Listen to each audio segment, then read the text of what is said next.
नमस्कार, मैं शिव पांडे आप सभी का स्वागत करता हूं द प्रिंट के इस साप्ताहिक कार्यक्रम सॉफ्ट कवर में, जिसमें हम हर हफ्ते किसी एक खास किताब पर बात करते हैं और उसको अनवेल करते हैं। आज हम जिस किताब पर बात करने वाले हैं वो है पीओके भारत में वापस, जिसे लिखा है अमित बगड़िया जी ने। और इस किताब पर आज हम बात करेंगे। अमित जी, आपका बहुत बहुत स्वागत है इस कार्यक्रम में। सबसे पहले हम इस बुक को अनवेल कर देते हैं, दर्शकों को दिखा देते हैं इस बुक को। आप भी दिखा दीजिए सर। ये बुक है पीओके भारत में वापस। ये देखिए, ये बुक है, ये प्रभात प्रकाशन से छपी है ये बुक, और बहुत ही रोचक उपन्यास है। इससे पहले कि हम लोग शुरू करें, हम अमित जी के बारे में आपको बता दें कि करीब पिछले 4 सालों में अमित जी करीब 12 किताबें लिख चुके हैं, और जिसमें से 4 किताबें ऑलमोस्ट जो है बेस्ट सेलिंग में रही हैं। ये इनका पहला उपन्यास है जिसको इन्होंने उपन्यास के फॉर्म में लिखा है, इस बुक को। सर, एक बार फिर आपका स्वागत है। धन्यवाद। सर, आपसे सबसे पहला प्रश्न जो इस किताब को पढ़ते हुए मेरे मन में आया वो ये था कि इतने महत्वपूर्ण टॉपिक को आपने उपन्यास के फॉर्म में क्या सोच के लिखा? क्यों उपन्यास के फॉर्म में लिखा? असल में ये बात है शिव जी कि ये कल्पना मेरे दिमाग में आई, खास करके जो पिछला जो लोकसभा का इलेक्शन हुआ 2019 का, उसके करीब 3-4 महीने पहले, जब वो पुलवामा अटैक नहीं हुआ था और हमारी एयर स्ट्राइक बालाकोट में नहीं हुई थी, तो मुझे लग रहा था कि जो गवर्नमेंट चल रही है वो वापस नहीं आएगी। अच्छा। और अगर वापस नहीं आएगी तो कोई भी एक दूसरे पार्टी को मेजॉरिटी नहीं मिलेगी।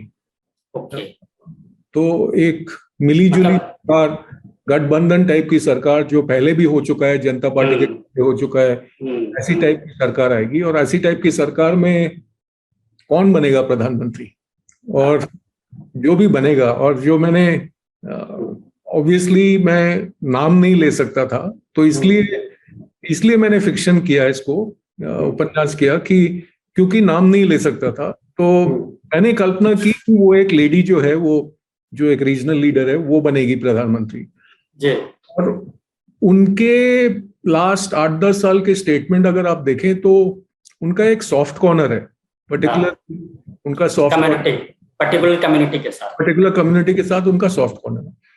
तो नेशनल सिक्योरिटी का क्या होगा, हमारे देश के नेशनल सिक्योरिटी का क्या होगा, और कश्मीर के हालात का क्या होगा, तो वो सब मेरे दिमाग में आया कि ऐसा हो सकता है। वही जो दिमाग में आया उसको मैंने फिर उपन्यास का शेप दिया। अच्छा, जिस महिला का जिक्र आपने किया है प्रधानमंत्री के रूप में, वो तो काफी कुछ बुक पढ़ के जाहिर हो जाता है, लेकिन ये कड़क मेहता जो आपने विपक्ष के लीडर के तौर पर और बाद में जो प्रधानमंत्री बनते हैं उनका जो जिक्र किया है, ये कड़क मेहता क्या संदेश देना चाह रहे हैं इस नाम से? किसको इंगित करना चाह रहे हैं? तो मेहता तो गुजराती हुए, तो बिल्कुल, और जो कड़क तुम्हें तो समझ है, वो भी समझ है। और पूर्व प्रधानमंत्री फिर गुजराती पूर्व प्रधानमंत्री और कौन हो सकते? जी जी जी जी जी। अच्छा, एक चीज और जो आपने मेंशन किया वो थोड़ा सा अजीब जो मुझे लगी, कि जब हम पाकिस्तान पर अटैक करने वाले थे, तो चाहे चाइना हो, चाहे अमेरिका हो, चाहे रशिया हो, हमें तीनों देशों ने एक साथ सपोर्ट किया, मतलब पाकिस्तान के साथ कोई नहीं किया। जबकि अभी प्रेजेंट टाइम में अगर देखा जाए तो स्थिति ये है कि अगर हम रशिया हमारे करीब आता है तो कहीं ना कहीं अमेरिका विरोध करने लगता है। जैसे अगर अभी यूक्रेन और रशिया वार में ही देखें, हम रशिया के करीब है तो अमेरिका किसी न किसी वे में विरोध करता है, और चाइना तो जल्दी हमारे साथ कभी आता ही नहीं। फिर भी आपने ये दिखाया है कि सभी ने एक सिरे से पाकिस्तान को नकार दिया हेल्प देने को, और कहा कि नहीं, इंडिया इज डूइंग, जो भी कर रहा है ठीक कर रहा है। तो इसके पीछे क्या मोटिव था, मतलब क्या दिखाना चाह रहे हैं आप ये लिख करके? तो इसके पीछे 2 चीजें। एक तो मैं दिखाना चाह रहा हूं कि इंडिया का जो पावर है, जो ग्लोबल जियोपॉलिटिकल पावर इंडिया का है, इतना आगे पहुंच चुका है कि इंडिया के खिलाफ एक वॉर में पाकिस्तान को सपोर्ट करना कोई भी देश के लिए बहुत खतरे की बात होगी। और ये तो है नहीं कि मैंने ऐसा लिखा है कि अमेरिका ने या रशिया ने या चाइना ने अपने ट्रूप्स भेजे, आर्मी भेजी या हमको इक्विपमेंट दिया या कुछ किया। उन्होंने तो खाली चुपचाप साइलेंट खाली बोला ठीक है हम इसको रोकेंगे नहीं, हम आपके एक्शन के खिलाफ आवाज नहीं उठाएंगे, यही था ना। तो इंडिया का एक पावर दिखाता है कि इंडिया इस पावर तक पहुंच चुका है। और वो नेगोशिएशन किसने किया? वो नेगोशिएशन कड़क मेहता जी ने किया। जी जी। तो कड़क मेहता जी ने ऑलरेडी वो रिलेशनशिप बनाई थी वो लीडर से, अमेरिका और रशिया के लीडर से, और चाइना के साथ एक सीक्रेट डील हुई। चाइना के साथ सीक्रेट डील हुई जो मैंने खुलासा नहीं किया है किताब में कि क्या सीक्रेट डील हुई, लेकिन एक सीक्रेट डील हुई। मेंशन किया आपने कि सीक्रेट डील हुई। हाँ। अच्छा, तो फिर भी कहीं ना कहीं ये नहीं लगता है कि चाइना तो जहां भी चाहेगा कि इंडिया को गिराया जा सके वहां पर चाइना विरोध करेगा? मुझे ऐसा लगता है। हाँ, अगर चाइना और इंडिया टकरा रहे हैं तो ये सही है, लेकिन जहां पे हमारी $3 बिलियन की इकोनॉमी और उसके कंपैरिजन में पाकिस्तान की इकोनॉमी जो हमारे कंपैरिजन में 6%, 6.5% है बस, उनका क्या बाइंग पावर है, उनका क्या मतलब होल्ड, उनका जियोपॉलिटिकल पावर क्या है, उनका बाइंग पावर क्या है? कुछ नहीं। तो ऐसे में क्या सीक्रेट डील हुई वो मैंने जैसे बोला है कि नहीं बताया मैंने। ऐसी सीक्रेट डील हुई जो वो चाइना को भी बहुत बेनिफिट आगे जाके हो उस सीक्रेट डील। अच्छा, तीन खास कैरेक्टर्स आपने मेंशन किए हैं जो बड़े इंटरेस्टिंग है। आयशा बीवी, फारूक हुसैन और इमरानुल हक। फारूक हुसैन रशिया में आईएसआई के एजेंट रहते हैं। आयशा बीवी इंडिया आती हैं और फिर यहीं पर बसना चाहती हैं और बाद में वो पाकिस्तान के लिए काम करती हैं। और ऐसे ही इमरानुल हक जो है वो जो चीनी एजेंसी है उसकी महिला के साथ मिलकर के सिगरेट निकालने की कोशिश करते हैं। लेकिन तीनों जगहों पर आपने दिखाया कि पाकिस्तान फेल हुआ है। खाली 3 नहीं है ना, और भी है ना, काटिया पेट्रोव भी है। हाँ, और भी है। मतलब ये 3 खास जो मुझे लगे उनका मैं जिक्र कर रहा हूँ कि तीनों पर आपने दिखाया कि तीनों फेल हुए कहीं ना कहीं। मतलब हनी ट्रैप में फंसे और उनको लगा कि वो निकाल रहे हैं डिटेल्स, लेकिन एक्चुअली नहीं निकाल पाए। तो मतलब इससे क्या दिखाना चाह रहे हैं आप? जबकि अगर मैं इसको प्रेजेंट सिनेरियो से जोड़ूं तो दिल्ली पुलिस ने अभी एक वायुसेना के सर्जेंट अधिकारी को गिरफ्तार किया है। वो हनी ट्रैप होकर के और कुछ संवेदनशील सूचनाएं दे रहा था किसी व्यक्ति को। तो खाली पाकिस्तान को ही आपने इस तरीके से दिखाया है कि वो हर जगह खुफिया एजेंसी से सूचनाएं निकालने में काबिल नहीं रहे। तो आप देखें, अगर इतिहास में जाएं आप, तो आप एक चीज हमको सबको माननी पड़ेगी, और ये बहुत सारे एक्स जो हमारे रॉ के आईबी के चीफ्स रह चुके हैं उन्होंने भी किताबों में लिखा है कि आईएसआई जो पाकिस्तान की जो खुफिया एजेंसी आईएसआई, वो इंडिपेंडेंस के टाइम से आज तक रॉ से ज्यादा पावरफुल रही है और ज्यादा चालाक रही है।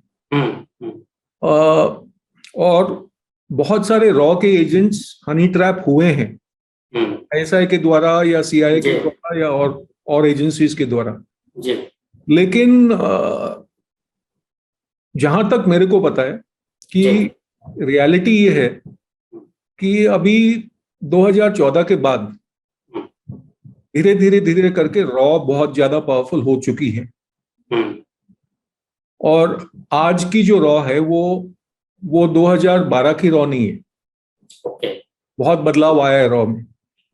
तो जो चीजें पहले रॉ के अगेंस्ट होती थी, मतलब आप मोदी सरकार के पहले और मोदी सरकार के बाद की बात करना चाह रहे हैं? मोदी नहीं मालूम, कड़क मेहता मालूम है मुझे। हाँ, कड़क मेहता के सर, ठीक है, वही कह लीजिए आप। हाँ।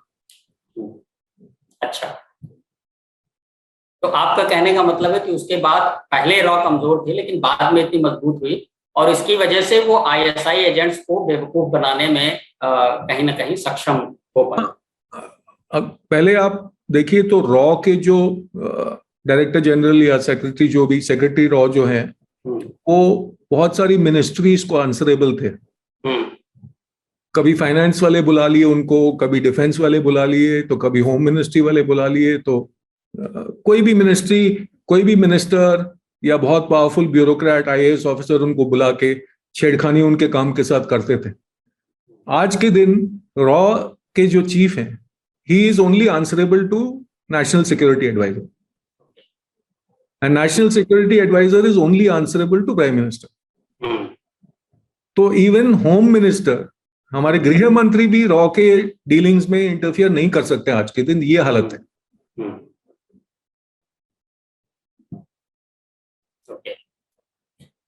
एक और घटना का आपने जिक्र किया है इसमें सर कि अगस्त 2020 में आपने जैसा बुक में लिखा है कि जब पाकिस्तान को चारों तरफ से सेना घेर लेती है, इंडियन आर्मी घेर लेती है और अटैक करने की स्थिति आती है, तो उस समय आपने दिखाया है कि जो प्रधानमंत्री थी नीलिमा गुप्ता, वो मतलब रीइंस्टेट हो चुकी थी।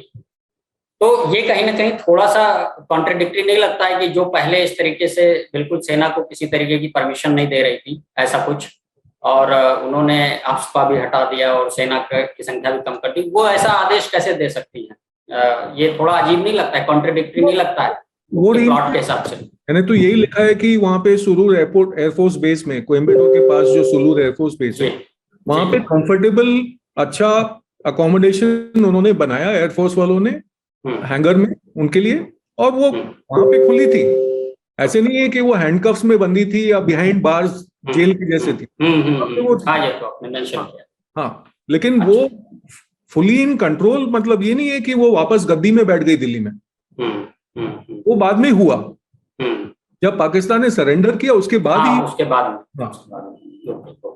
अच्छा सर, ओवरऑल क्या संदेश है बुक से, आप अगर कहा जाए एक लाइन में कि क्या संदेश देना चाह रहे हैं, ओवरऑल क्या संदेश देना चाह रहे हैं इस किताब से?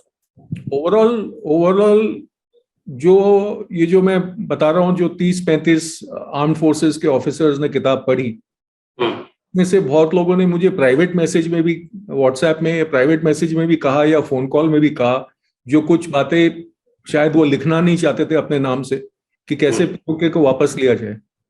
तो कोई भी हिंदुस्तानी चाहेगा कि पीओके हमारे पास वापस आए, क्योंकि पाकिस्तान ने इलीगली उसको ऑक्यूपाई किया हुआ है 1948 से। तो पीओके हमारे पास आना चाहिए वापस, पीओके और बाल्टिस्तान हमारे पास वापस आना चाहिए। तो ओवरऑल किताब का यही महत्व है कि कैसे ये हमारे पास वापस आ सकता है। मतलब आपने एक प्लान देने की कोशिश की है कि इस प्लान के जरिए भी ऐसे भी पाया जा सकता है, पीओके को जो है एक बार फिर से शामिल किया जा सकता है। तो आपको मैं आपको बताता हूँ कि अगर कड़क मेहता 7 साल और रहे तो पीओके आ जाएगा हमारे पास वापस। जी।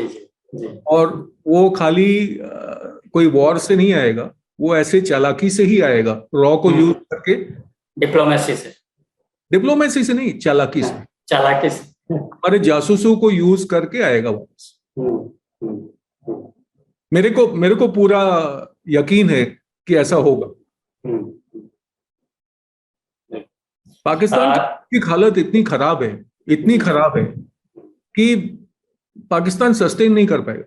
प्रेजेंट सिनेरियो तो ऐसा ही है, बहुत मुश्किल है पाकिस्तान को। तो मतलब आपको लगता है कि जो आपने जो किताब में लिखा है इसको यथार्थ में भी कन्वर्ट किया जा सकता है, मतलब ऐसा यथार्थ में हो सकता है?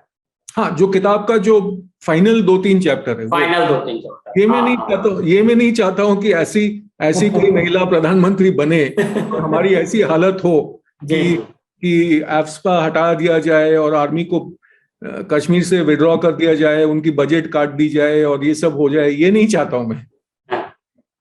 एक चीज किताब में और बड़ी अच्छी लगी, जो आयशा बीबी के ही संदर्भ में आपने लिखा है, वो पढ़ते हुए बड़ा अच्छा लगता है कि जब वो भारत में आती है तो देखती है कि यहाँ पर महिलाओं को कैसे फ्रीडम है और भारत में लोग कैसे रहते हैं और स्वतंत्रता कितनी है, हर चीज को, और इसके बाद वो फैसला लेती है कि मैं भारत में बस जाऊं।